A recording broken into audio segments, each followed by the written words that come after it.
Now to the Trump criminal trial here in Manhattan. The former president and his attorneys entering the courtroom on this historic day, ready to face off with the prosecution and the judge. First off, they asked the judge to recuse himself. He refused, and they're still fighting to delay this trial. Meanwhile, prosecutors are asking the judge to hold Trump in contempt of court for his comments, blasting the trial and the judge. And while this played out in court, protesters were outside the courthouse today, some supporting Trump, others blasting him. Not a dull moment. Eyewitness reporter Jim Dolan live at the courthouse in Lower Manhattan with the latest. Jim?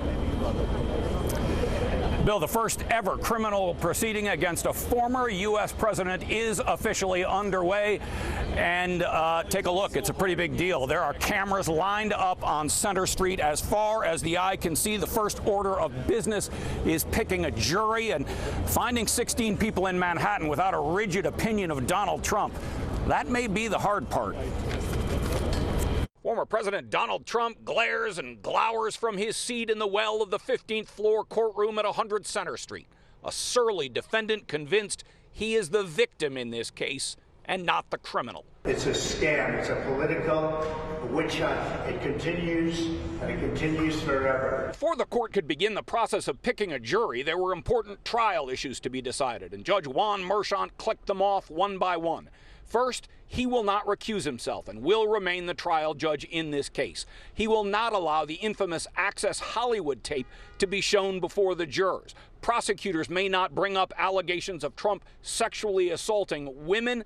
And finally, the judge told the former president he could be jailed if he misses court or misbehaves during court.